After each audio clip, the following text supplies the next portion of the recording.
Bonjour à tous, donc, toujours parti du principe que Dieu ne veut pas nous avoir envoyé autre chose que... là où j'ai fait une petite erreur, c'est qu'effectivement les livres contiennent euh, le manuel de réparation plus effectivement le code de la route, hein, si on peut dire ainsi. Un peu mélangé, donc du coup c'est vrai que c'est dur de séparer les deux, mais qu'importe. Là je suis tombé donc sur cette fameuse parabole du Coran, Romains, c'est la 30-28, donc c'est Romains 28 je crois, et qui dit: avez-vous associé vos esclaves? Alors bon, attendez, je vais la lire, ça sera plus... Il vous a cité une parabole de vous-même, tirée de vous-même. Associez-vous vos esclaves à ce que nous vous attribuons, en sorte que vous soyez tous égaux, en droit de propriété. Point d'interrogation. Avez-vous à leur endroit cette crainte que vous avez vous-même en tant qu'hommes libres, donc, les uns envers les autres, entre parenthèses, point d'interrogation. C'est ainsi que nous exposons nos versets pour des gens qui raisonnent. Donc, si je raisonne en termes d'esclaves, à l'époque de l'esclavage, bien sûr, hein, ça fait que ça devient obsolète, donc c'est pas possible. Ça voudrait dire que mon manuel de ma voiture n'est plus bon, hein, pourtant, même si la voiture elle a 100 ans, le manuel de réparation est toujours le même, hein. Donc par contre, si effectivement on voit ça d'un œil plus intérieur de l'homme, à ce moment-là, nos esclaves, c'est effectivement nos passions, nos tentations, etc., qui, bah, si on les suit, font de nous des esclaves. Alors, bien sûr que c'est des moteurs en même temps que des freins, enfin que... Et donc à nous de savoir nous en servir. Voilà ce que je pense que la parabole explique. Est-ce que vous avez essayé, enfin réussi à équilibrer les passions contenues dans le corps avec votre intelligence et votre croyance, etc. De quoi équilibrer la colère, les plaisirs charnels, la gourmandise, etc. quoi, hein. Parce qu'en fait, le but, c'est ça, le but de la vie, la lutte, hein, comme je vous le disais déjà, une vie de lutte, hein. Alors après, il y avait aussi dans le Nouveau Testament des choses bon intéressantes, hein. Euh, c'est Romain. Donc j'ai repris Romain dans la Bible, hein. Donc là il y avait Romain dans le Coran et maintenant c'est Romain dans la Bible. Donc c'est Romains 1, 20. En effet, les perfections invisibles de Dieu.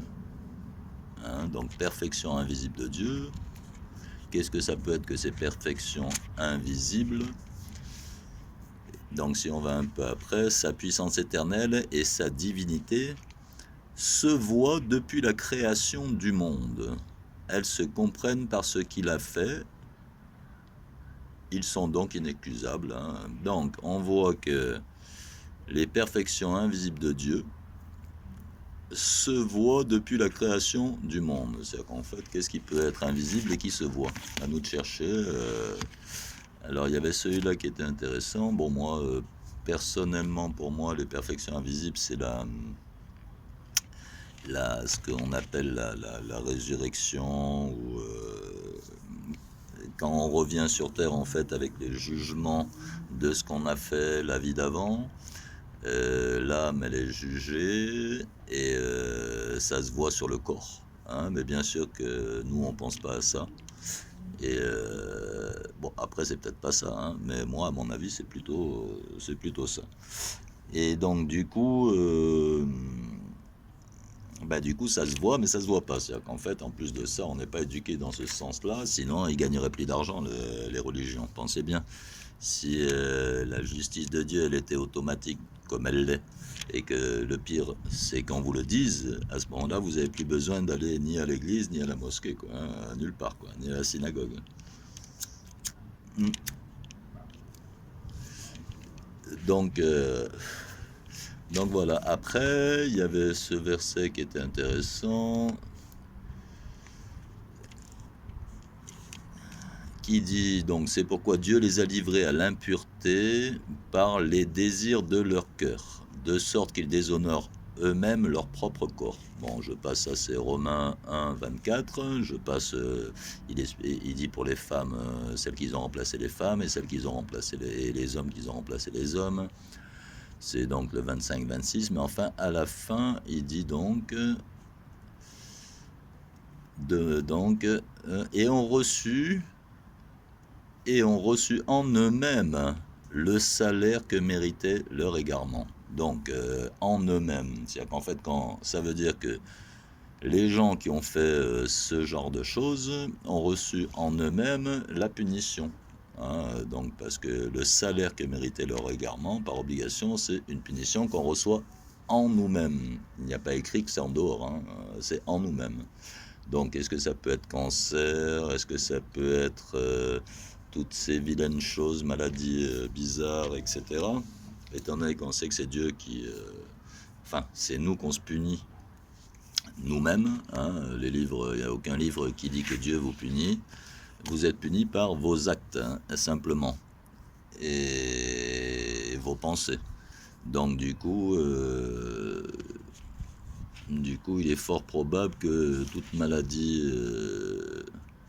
et même dans le Coran, il parle de gêne, de toute gêne occasionnée en fait.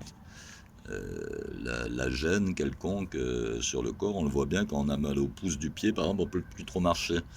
Alors bien sûr que c'est un peu handicapant. Alors vous me direz que c'est juste un petit coup sur le petit doigt de pied, mais à cause de cette petite chose, j'arrive déjà plus à aller là où j'ai envie.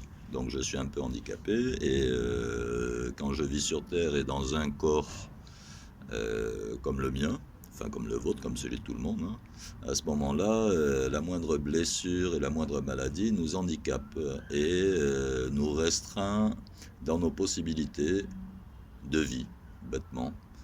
Alors bon, plus grande punition qu'être restreint au final de liberté, parce que si je ne peux plus bouger la jambe, le bras ou autre, je restreins ma liberté réelle en fait, pas la liberté qu'on m'octroie de par la justice des hommes, mais ma liberté de courir à travers le monde éventuellement s'il n'y avait pas l'État qui mettait le passeport, bien sûr.